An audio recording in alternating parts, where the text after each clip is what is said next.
The Mississippi. 6 friends from around the world. A raft made of old plastic bottles. The makings of an epic adventure. With a mission. The river, it teaches you humility. It teaches you that things aren't always going to work out perfectly and that we're all going to be here for each other.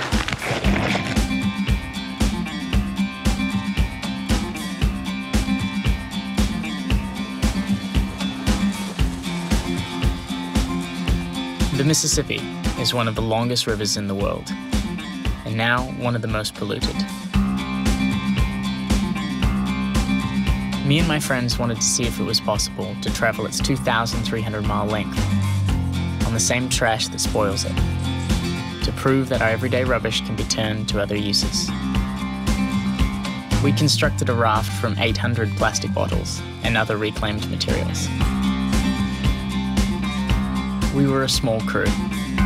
Me, Dan, the instigator of the trip, Xander, and Hannes, our boat builders, Olivier, the skipper, Sebastian, who was our navigator, and Gary, the filmmaker. We're very excited. But the most important people on our journey were the river's inhabitants. All along the way, we wanted to find out from them how the Mississippi is changing.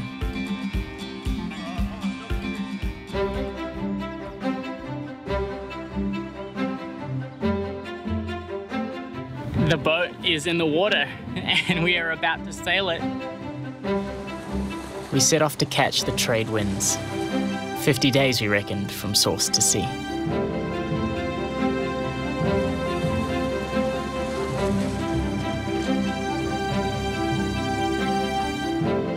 The upper Mississippi flows 1,300 miles from Lake Itasca in Minnesota to the confluence with the Ohio River.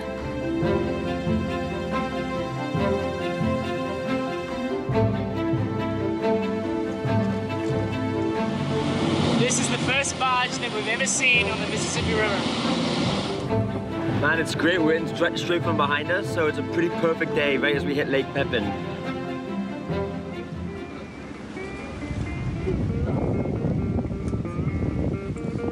Just 4 days in, and we had trouble with our raft. The hull had started to split. So is there a place that we can anchor? It's not coming out. I need another tool for that. We messed up.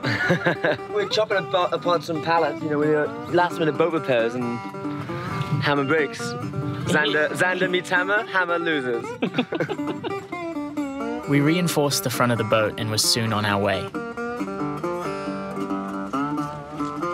But then we hit a problem we couldn't control. The weather. I mean, I didn't pack too much stuff, man. Didn't do a jacket, didn't do any long sleeves, so didn't really expect Minnesota to be so cold. Warm up. I want a hot chocolate. Warm up. So predictably, our first port of call was in search of a hot drink with one of the river folk. I've grown up in Minnesota, and my love of fishing, I've always been attracted to the water. It's amazing how resilient the river is, because we have had many new exotic species move into the Mississippi. The big ones that are getting a lot of the press are the silver and bighead carp, and you'll see those as you migrate down the river. Biggest impact because of the barges is the locks and dams. They had to build the locks and dams to have deep enough water for the barges to run. And habitat-wise, that's probably been the biggest impact. And the Mississippi is one of these very special places on the planet Earth. It's created this corridor for the migration of animals. Even though this is the most industrial river, it's also the most important flyway for birds. The real story of this river resides with the people along its banks. My mother's family, my mother's father and her grandfather were all employed out here on this river. I can't vision anything different. This little piece of paradise, I hope it never changes. So we climbed up to look afresh at this river through their eyes. And yes, it was some kind of paradise.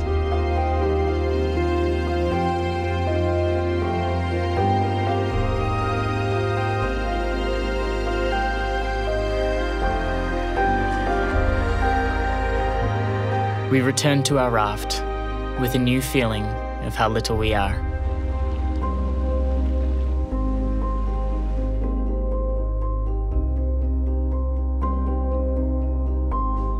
This trip wasn't about us going somewhere. It was about the river knowing where it was going, and we were going with it.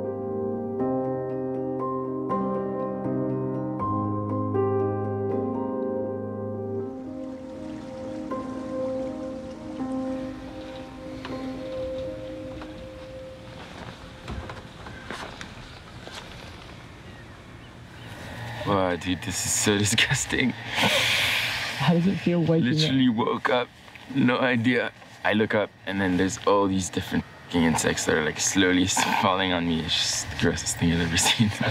Thousands and thousands of bugs. And I'm literally covered in bugs right now.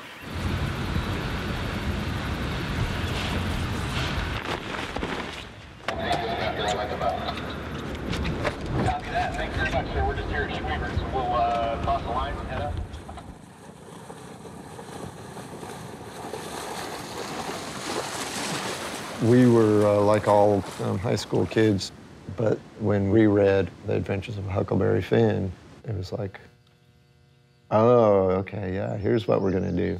We can do it too. We're gonna go build a raft and raft down the Mississippi River. That became our plan.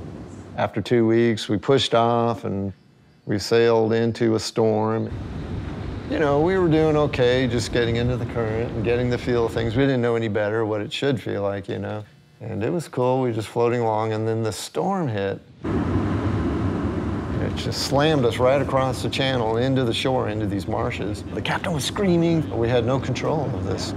Oh my goodness, this is insane. No chance for going anywhere today. This is crazy, man. This is 9 a.m. in the morning, dude. The river taught us her first lesson. It's all about being tough and keeping a low profile and always being ready.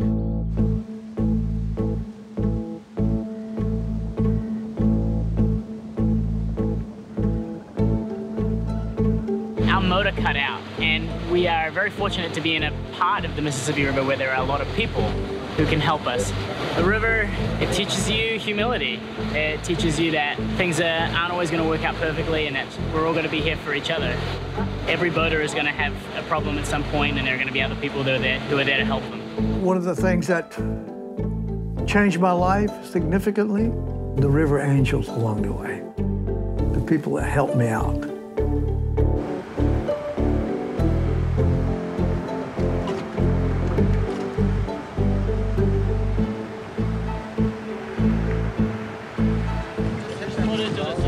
In my opinion, the biggest problem the Mississippi River has today is trash. You walk on the sand, on the beaches and the sandbars and the contributaries, and you just see plastic after plastic after plastic. It's really something that you would not have seen 20 or 30 years ago. The chemicals that might be in the river that you cannot see, from all of the agricultural stuff and some industry that's on the riverbank, what kind of heavy metals, pesticides, herbicides. In the past 30 years since I first went down the Mississippi, there are more power plants, there are more steel mills, more traffic. There's nothing lasts forever, nothing is infinite. So we do have to make smart decisions about where to build things and where not to build them. This paradise is changing, and it seems we are the ones who are changing it.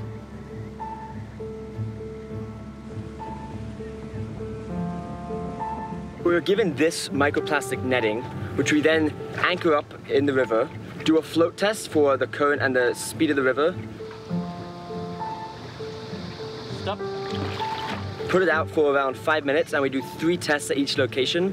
Then with the microplastics that we collect in each test, we put them in alcohol and mason jars to send off to Louisiana State University to analyze. We test before and after St. Louis and Memphis to test for whether or not there is microplastics before the city and after the city to see whether those big cities are actually producing microplastics that end up in these waterways.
Potential piece of plastic, this clear piece here where you can make out the edges.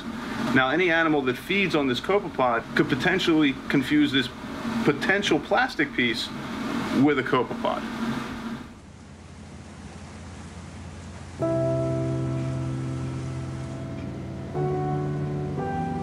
It wasn't good to hear that these tiny pieces of plastic, or mermaid's tears as they are called, are now in our food chain. We were nearing the sea, the Gulf of Mexico. This is amazing. 56 days. 60 days, brother, 60 days. 56 days.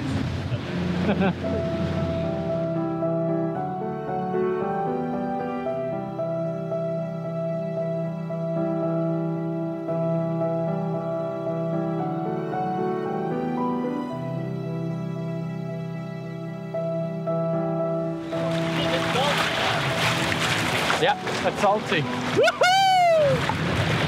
Oh, salty, yeah. Like if we can get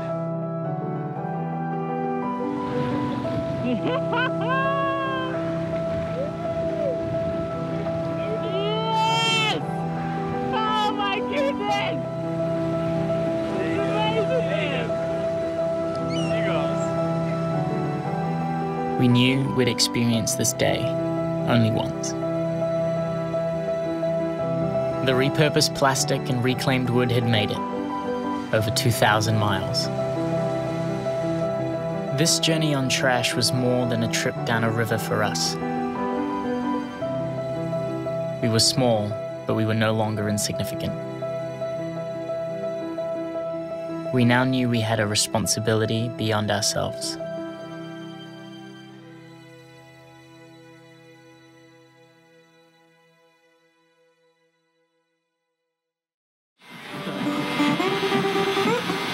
Like, Livia's is obviously the most dramatic, so.